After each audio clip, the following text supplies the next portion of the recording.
Hello everyone, welcome to C as tales.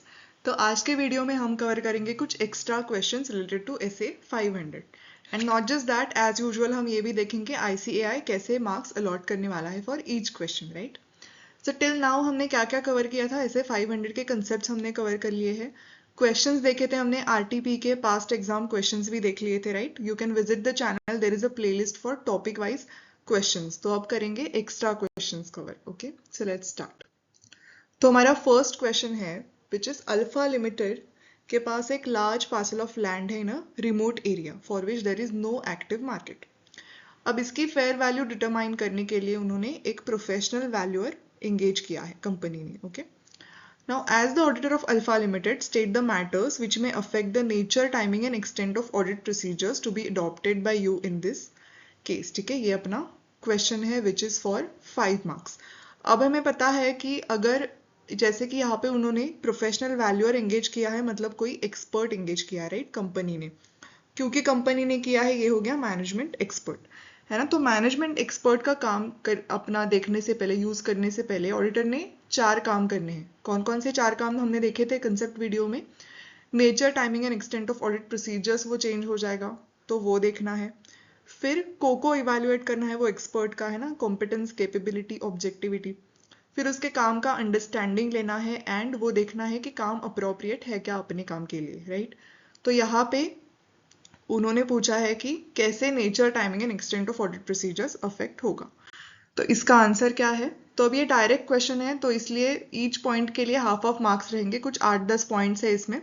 तो each point के लिए हाफ ऑफ मार्क आपको मिलेगा। ठीक है, तो एज पर एसए 500 आपने पहले ऐसे आइडेंटिफाई कर लिया, as per S A 500 audit evidence कौन कौन से फैक्टर्स है, risk of material misstatements, availability of alternate sources.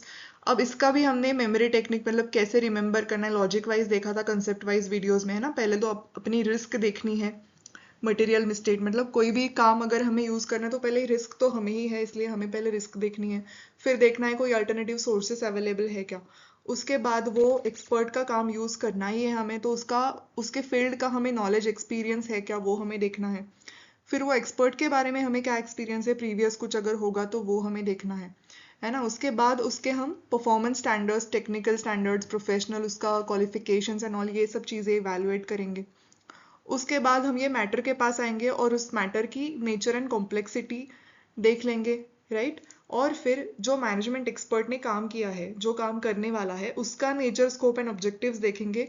Matter का भी नेचर एंड कॉम्प्लेक्सिटी हमने देख लिया, दोनों लिंक करके देखेंगे इफ दिस वर्क्स, राइट। उसके बाद हम देखेंगे वो एक्सपर्ट कहाँ से आया है, मतलब उसको एम्प्लॉय किया है एंटिटी ने या फिर एंगेज किया है बाहर से, जैसे कि यहाँ पे एंगेज किया था, right, to provide the relevant services. और फिर उसके बाद हम मैनेजमेंट का कंट्रोल और एंटिटी का उस एक्सपर्ट के ऊपर, उसके काम के ऊपर जो भी कंट्रोल इन्फ्लुएंस होने वाला है वो हम देख लेंगे। ठीक है, तो 10 पॉइंट्स है, half of mark for each point. तो यहाँ पे आपका ये डायरेक्ट क्वेश्चन का आंसर खत्म होता है।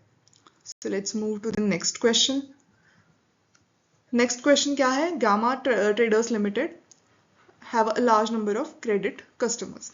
अब एट द ईयर एंड क्या है, आपको उन्होंने एक एज डेटर्स रिपोर्ट दी है जिसमें 30, 60, 90, 180 के बकेट्स के हिसाब से आपको आउटस्टैंडिंग रिसीवेबल्स कैटेगराइज करके दिए हैं। ठीक है, द मैनेजमेंट क्या बोलता है कि that all the balances are recoverable and no significant bad debts exist, है ना। हमेशा का काम मैनेजमेंट ने कर दिया है बताने का। आपको क्या करना है, अभी sufficient and appropriate audit evidence obtain करना है as an auditor of this entity regarding the receivables balance and their recoverability. Okay, and question क्या है, state which audit procedures you would apply in this case and explain how each procedure would help you to obtain the audit evidence. ठीक है, अब इसमें audit procedures आपको बताने हैं, वो भी receivables के हिसाब से। ठीक है, receivables के लिए आप कौन कौन से audit procedures यूज करोगे। अब ऑडिट प्रोसीजर्स कौन कौन से होते हैं, हमने एक मेमोरी टेक्निक देखा था, अगर आपको याद है 7 ऑडिट प्रोसीजर्स होते हैं। Regular routine in audit is obtaining evidence, है ना, reperformance, recalculation, inspection, analytical procedures, inquiry, observation, external confirmation, ये सारे ऑडिट प्रोसीजर्स थे, राइट। अब ये सारे ऑडिट प्रोसीजर्स इस केस में हम करेंगे क्या, नहीं, क्योंकि हम करने वाले हैं डेटर्स का ऑडिट, राइट। तो डेटर्स के लिए कौन कौन से असर्शंस यहाँ पे एप्लीकेबल हो जाएंगे, ये पहले हमें देखना पड़ेगा, और उन असर्शंस के हिसाब से हमें कौन कौन से प्रोसीजर्स करने हैं वो देखना पड़ेगा, ठीक है। तो असर्शंस के लिए भी हमने देखा था कौन कौन से असर्शंस, आप वीडियो जाके देख सकते हो, उसमें हमने मेमोरी टेक्निक बनाया था ना। ओ रे सी ये ले हमारे अकाउंट्स ऐसे मैनेजमेंट बोल रहा है ना, क्योंकि अकाउंट्स में ही असर्शंस होते हैं। तो असर्शंस कौन से हो गए, ऑब्जर्वेशन हो गया है ना, एग्जिस्टेंस हो गया, ऐसे सारे असर्शंस होते हैं। तो सारे के सारे असर्शंस बैलेंस शीट आइटम्स के लिए एप्लीकेबल नहीं होते। तो कौन कौन से होते हैं, ERCV मतलब क्या, existence, rights and obligations, completeness and valuation. ये जो असर्शंस है वो बैलेंस शीट आइटम के लिए एप्लीकेबल होते हैं। अब रिसीवेबल्स हो गया बैलेंस शीट आइटम, तो हमें रिसीवेबल्स का एग्जिस्टेंस टेस्ट करना पड़ेगा, राइट्स एंड ऑब्लिगेशंस टेस्ट करने पड़ेंगे, है ना। कंपनी के राइट्स एंड ऑब्लिगेशंस है क्या, राइट्स है क्या वो रिसीवेबल्स के ऊपर, फिर कंप्लीटनेस चेक करना होगा एंड वैल्यूएशन चेक करना होगा। तो इन असर्शंस को टेस्ट करने के लिए हमें कौन कौन से ऑडिट प्रोसीजर्स परफॉर्म करने पड़ेंगे, ये हमें इस क्वेश्चन में इसका आंसर हमें देना है, ठीक है। थोड़ा सा ट्रिकी क्वेश्चन है, but let's see the answer. तो जब आप आइडेंटिफाई करोगे ना कौन से असर्शंस है इस डेटर्स को एप्लीकेबल, और जब आप वो असर्शन एंड जो भी स्टैंडर्ड एप्लीकेबल है यहाँ पे वो आप अगर आइडेंटिफाई करोगे, आपको यहाँ पे 1 मार्क मिल जाएगा। यहाँ पे जैसे हमने यहाँ पे आइडेंटिफाई किया कि हमें कौन कौन से असर्शंस टेस्ट करने हैं, ERCV, existence, rights and obligations, completeness and valuation. फिर हमने इसे आइडेंटिफाई किया क्योंकि ऑडिट प्रोसीजर्स जो है वो इसे 500 में कवर किए है ना। तो इसे 500 ऑडिट एविडेंस के हिसाब से कौन कौन से प्रोसीजर्स है, तो पहला हो गया इंस्पेक्शन। ओके, इंस्पेक्शन में क्या करते हैं हम, थोड़ा सा इसका हमें डिफाइन करना पड़ेगा, इंस्पेक्शन मतलब क्या है ना, क्योंकि उन्होंने पूछा है क्वेश्चन में।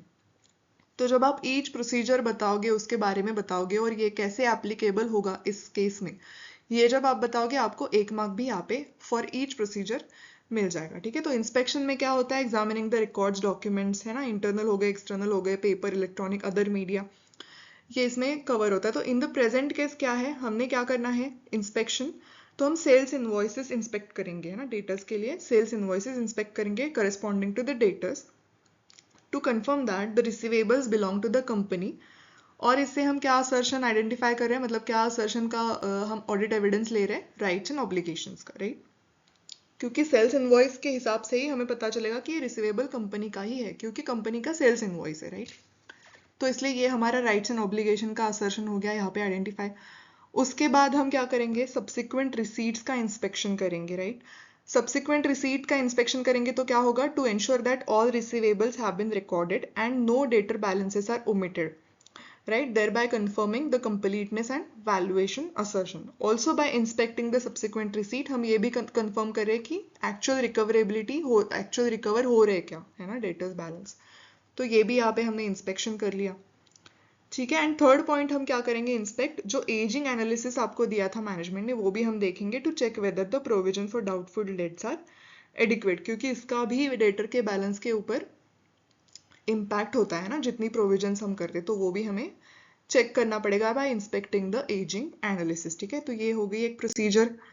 अब नेक्स्ट क्या है प्रोसीजर, हम एक्सटर्नल कंफर्मेशन सेंड करते हैं ना डेटर्स के लिए। तो एक्सटर्नल कंफर्मेशन मतलब क्या, वो हमें पहले लिखना है, it is the direct written response obtained by the auditor from the third party.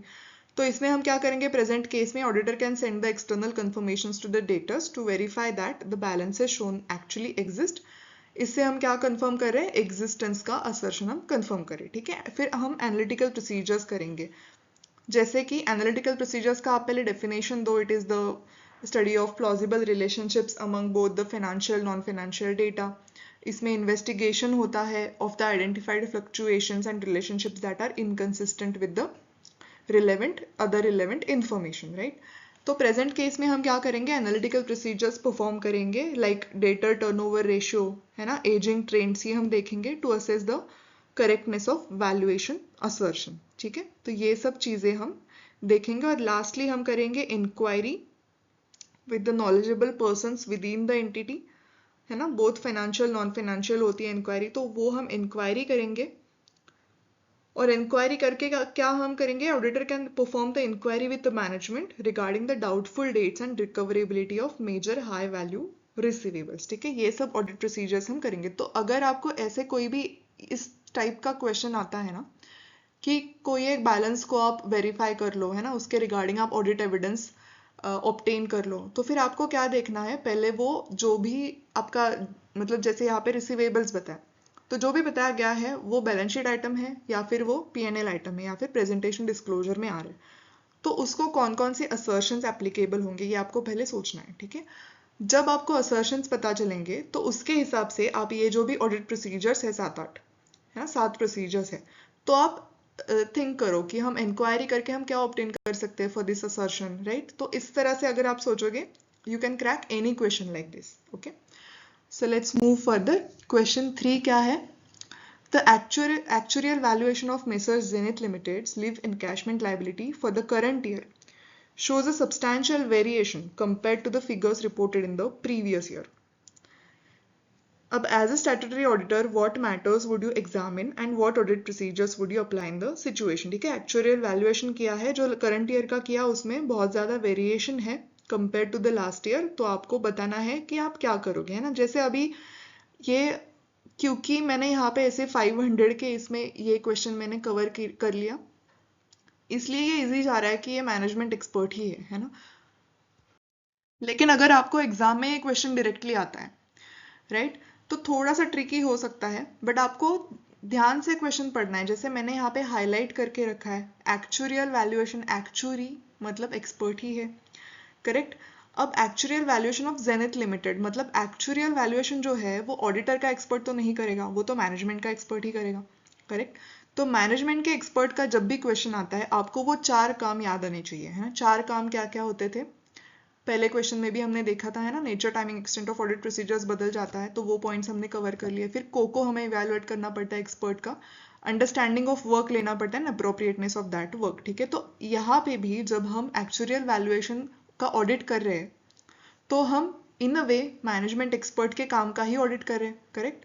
तो उसका काम हम यूज कर रहे हैं, तो इसलिए हमें ये काम देखने पड़ेंगे, ठीक है। अब नेचर, टाइमिंग एंड एक्सटेंट का आप थोड़ा सा लिख सकते हो if you want, but that is not necessary. जो नेक्स्ट 3 काम है वो हम यहाँ पे कवर कर लेंगे। जैसे कि पहले आपने सिंपली ऐसे 500 आइडेंटिफाई कर लिया, ऑडिट एविडेंस आइडेंटिफाई कर लिया, तो अभी क्या क्या देखना पड़ता है हमें, competence, capability, objectivity of that expert, understanding of the work लेना पड़ता है, अप्रोप्रिएटनेस देखना पड़ता है। अगर आपने इतना स्टेट कर लिया ना, मतलब ऐसे 500 का नाम एंड देन ये 3 पॉइंट्स अगर आपने लिख दिए, आपको 1 मार्क यहाँ पे मिल जाना चाहिए, ठीक है।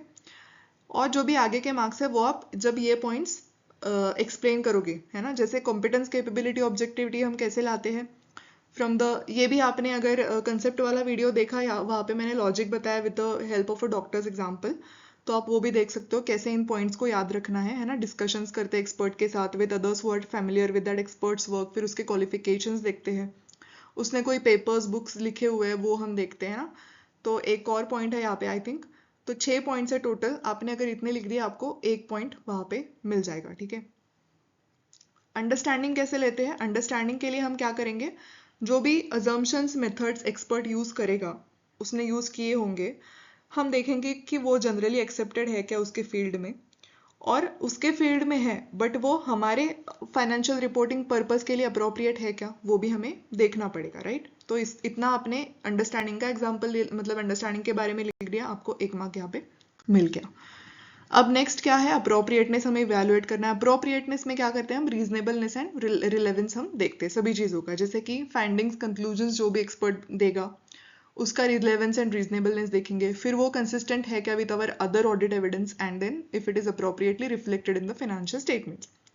अब simply expert assumptions and methods use करेगा तो उसका भी हम रिलेवेंस एंड रीजनेबलनेस देखेंगे। एक्सपर्ट जो भी सोर्स डेटा यूज करेगा उसका हम रिलेवेंस, रीजनेबलनेस, कंप्लीटनेस, एक्यूरेसी वो सब देखेंगे, है ना। तो अप्रोप्रिएटनेस के बारे में आपने बताया, यहाँ पे आपको 1 मार्क मिल गया।